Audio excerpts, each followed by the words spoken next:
Today, we're diving into a historic moment for crypto. June 17, 2025. The U.S. Senate just passed groundbreaking stablecoin legislation with a sweeping 68-30 vote. This isn't just another policy shift. This is a signal flare in the sky. Stablecoins are going mainstream.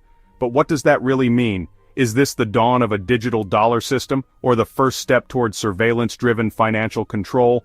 Let's break it down, from what the bill says to what it means for your wallet, your privacy, and the future of crypto. The Senate speaks what just happened. On June 17th, the U.S. Senate made history. With a 68-30 vote, it officially passed the first major federal legislation on stablecoins. The bill mandates that any dollar-backed stablecoin must hold real dollar reserves at all times. No leverage, no synthetic backing allowed.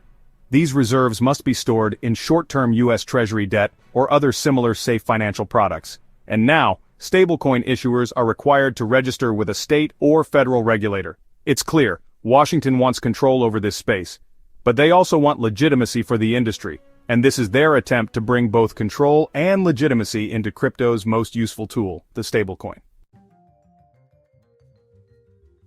Stablecoins are the quiet backbone of crypto, powering global transactions. While Bitcoin stores value and Ethereum fuels apps, stablecoins are the lifeblood of daily crypto movement. They power decentralized finance, settle cross-border payments, fund trades, and protect wealth. In inflation-ravaged countries like Argentina and Nigeria, stablecoins aren't just theory, they're survival. This new legislation, it's about demand, and the U.S. wants to ensure that demand flows through regulated American rails. Peg to power, how stablecoins work. Think of stablecoins as blockchain-based dollars, designed to keep their value steady and reliable. When you hold one USDC or one USDT, you're promised one actual US dollar, held in reserve by the issuer at all times. But that promise? It's only as solid as the audits and the assets behind it. That's why this bill matters. It enforces dollar-for-dollar backing, forces regular audits, and puts federal eyes on reserves. It strips out the ambiguity for the first time in U.S. law. No reserve, no coin. Winners and losers. Who gains from this bill? Circle and Coinbase are the clear winners. They've played by the rules, and now they're the poster children for regulation-ready, government-approved stablecoins in the industry. Algorithmic coins? They're out of favor now. If you can't show the dollars, you're just not welcome anymore. This bill could really hurt small players. Compliance is expensive, and that's tough for startups. But for big exchanges, fintech firms, and major stablecoin issuers, it's green light time for them. For users, the trade-off is clear: fewer risky options, but a lot more peace of mind. Web3 is about freedom, permissionless innovation, pseudonymous access, decentralization, but this new law definitely changes the game. Stablecoins will still exist, but now many will have KYC requirements and regulatory strings attached. This makes DeFi safer, yes, but also less anonymous. It could chase away degens and attract institutions. For builders in Web3, this is a reckoning. Are you ready to play by the rules or build around them? Global reactions. The world is watching closely. As soon as the United States passed this bill, ripple effects quickly began worldwide. In Europe, regulators in Brussels are scrambling to match the clarity and ambition of this new United States framework. Their markets in crypto assets, or MiCA regulation, now looks more like a half-finished puzzle than a complete solution. In Asia, countries such as Singapore and Japan, already recognized as leaders in digital asset regulation, now see this as a significant competitive threat. If the United States becomes the global hub for regulated stablecoins, capital could really flood back into American crypto infrastructure. And in emerging markets where stablecoins act as financial lifeboats, this could legitimize their usage and even accelerate adoption.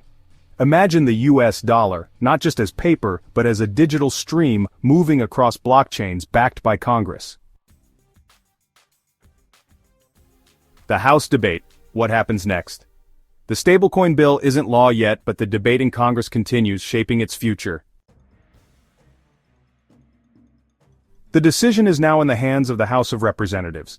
They have three main options to consider: approve the Senate bill exactly as it is and make it law, negotiate changes, potentially softening or hardening compliance requirements, or simply let it die, allowing partisan bickering or industry lobbying to stall the process entirely. Crypto backers are, really hopeful right now, looking to the future with optimism. They want clear rules, federal legitimacy, and a path to make stablecoins truly mainstream and widely accepted, but there's still significant political risk to consider. So, expect intense lobbying efforts from both sides, with banks, fintechs, and crypto-native firms all jockeying for the most favorable terms possible. Will this boost crypto adoption? Absolutely, if the bill passes. Here's why. Retail investors gain confidence in stablecoins that are transparently backed and legally protected. Traditional banks can finally enter the stablecoin game without fear of legal gray zones. Developers can build with assurance that their core stablecoin infrastructure won't disappear overnight. Institutions can use stablecoins for payroll settlements and cross-border operations. The fear of fraud, which haunted projects like Terra USD, is now being replaced by trust, backed by law. We're watching stablecoins evolve from crypto-native hacks into global payment infrastructure, raising important questions about freedom versus regulation today. But here's the uncomfortable truth. More regulation means more control.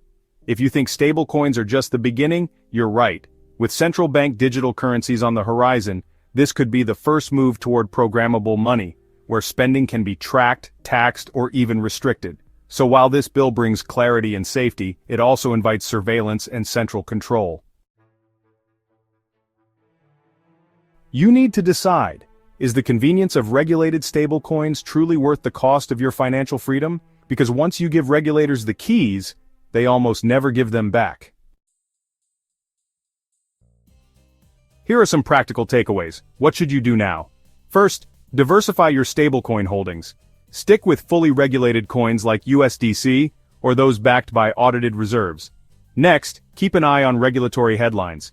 If this bill becomes law, expect new apps, wallets, and services to pop up quickly. Also, stay decentralized when it matters.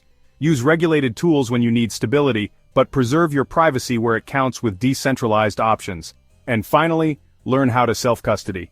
As regulators step in, owning your private keys is more important than ever.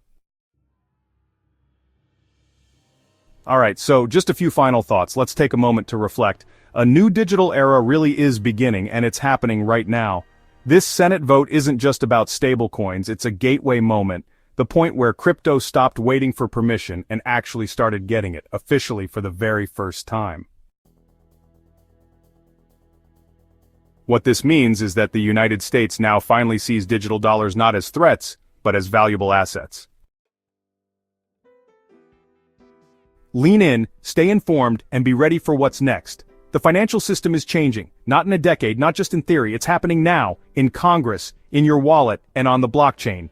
This is Web3 exclusive. If this breakdown helped, share, and subscribe for more crypto insights as they happen.